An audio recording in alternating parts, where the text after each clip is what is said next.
Request చేస్తున్నాను మద్దతు ఇవ్వాల్సిందిగా. అదేంటి అంటే రేపు 18వ తారీఖు శనివారం గుంటూరు కలెక్టరేట్ ముందు ఉదయం 6 గంటల నుంచి సాయంత్రం 6 గంటల వరకు నిరసన నిరాహార దీక్ష చేస్తున్నాను. దేనికి చేస్తున్నానంటే నేను అరెస్ట్ అయిన తర్వాత 37వ తారీఖు రాత్రి సుమారుగా 10 గంటల 20 నిమిషాలకు నన్ను అరెస్ట్ చేసిన తర్వాత మళ్ళీ నెక్స్ట్ రోజు రాత్రి కోర్టులో ప్రొడ్యూస్ చేసే ముందు వరకు కూడా పోలీసులు నాతో ప్రవర్తించినటువంటి ప్రవర్తన చట్ట వ్యతిరేకమైన ప్రవర్తన. నన్ను రాత్రి 31 ఆ డేలో రాత్రి 2:30 గంటలకు తీసుకువెళ్ళి నన్ను హింసించాలని ప్రయత్నం చేశారు. అది నేను కోర్టు వారికి కూడా చెప్పాను, స్టేట్మెంట్ కూడా రికార్డ్ చేశారు. 1 తారీఖున ఆ అధికారుల మీద విచారణ జరిపి యాక్షన్ తీసుకోమని నేను ఆల్రెడీ రిప్రజెంటేషన్ చేశాను.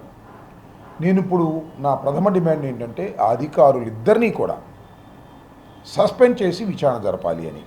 మొదటి డిమాండ్గా నేను 12 గంటల సేపు నిరాహార దీక్ష చేపట్టాను. రెండవది ఏంటంటే ఎవరైతే నా మీద దాడి చేసి నా ఇల్లు, నా ఆఫీసు, నా ఫర్నిచరు, నా కార్లు నష్టం చేసి నా కుటుంబం మీద దాడి చేసి చంపాలని ప్రయత్నం చేశారో వారి మీద ఏం కేసు పెట్టారో ఎవరికి తెలియదు. ఒక్కరిని కూడా అరెస్ట్ చేయలే. నేను చంద్రబాబు నాయుడు గారిని దూషించానని, అది కూడా ప్రెస్ మీట్లో కాదు, తగాదాలో దూషించానని తర్వాత క్షమాపణ చెప్పినా కూడా నన్ను అరెస్ట్ చేసి 18 రోజుల పాటు జైల్లో పెట్టినటువంటి ఈ పోలీస్ అధికారులు అంత బహిరంగంగా మీడియా సాక్షిగా నా మీద జరిగినటువంటి దాడిలో ఒక్కరిని కూడా రిమాండ్కు పంపుకోకుండా జాగ్రత్త చేశారు. ఇది అన్యాయమని, తక్షణమే వాళ్ళని అరెస్ట్ చేయాలని, వారిని రిమాండ్కు పంపాలని డిమాండ్ చేస్తూ రెండవ డిమాండ్గా ఈ నిరాహార దీక్ష 12 గంటల సేపు చేస్తున్నాను. ఇది ప్రపంచానికి తెలియపరచాలని నా ఆవేదన. మరొకరికి ఇలా జరగకూడదని నా ఉద్దేశం.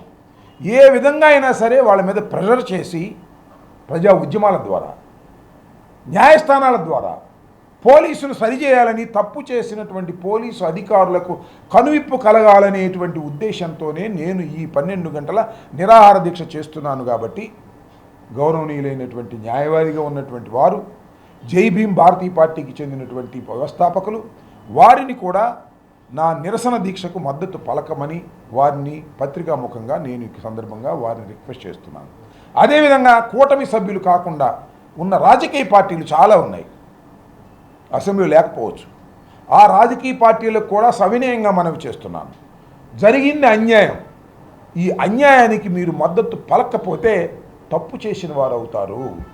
మేధావులు కానీ ఇంకా ఉన్న రాజకీయ పార్టీలు కానీ మీరందరూ కూడా నాకు ఆ రోజు మద్దతు ఇవ్వాల్సిందిగా మీడియా ద్వారా వారిని కోరుతున్నాను. అవసరమైతే ఆ పార్టీలను వెళ్ళి కూడా కలిసి నాకు మద్దతు ఇవ్వవలసిందిగా కూడా కోరుతాను.